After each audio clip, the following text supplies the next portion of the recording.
యేసుక్రీస్తు నామములో బెతస్తా విడుదల పరిచర్య తరపున మీ అందరికీ ప్రేమపూర్వకమైన వందనాలు. ఈ దిన వాక్య ధ్యానము.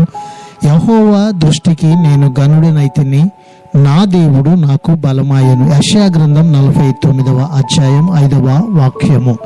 ఇశ్రాయేలీయులకు ఉన్న ఆశ, దేవుడు వారిని పిలిచిన పిలుపులో గల ఉద్దేశము తప్పక నెరవేరుతాయి.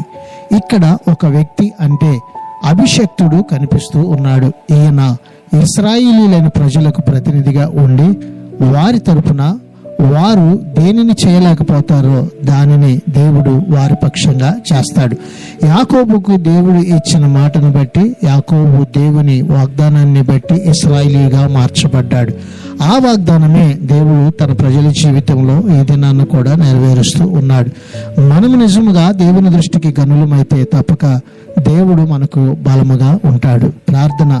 పరిశుద్ధుడా, ప్రేమగల తండ్రి యేసయ్య, మరొక నూతన దినాన్ని మాకిచ్చినందుకు నీకు వందనాలు, స్తోత్రాలు చెల్లిస్తూ మేము నీ పక్షంగా ఘనమైనటువంటి కార్యాలు చేయనట్లుగా మమ్మల్ని బలపరచమని, నీ సన్నిధిని, క్షేమాన్ని ఈ దినాన ఈ ప్రజలందరికీ కూడా దయచేయమని, నీ బలముతో ఈ బిడ్డలని నింపమని యేసు నామములో ప్రార్థించి అడిగి వేడుకుంటున్నాము తండ్రి.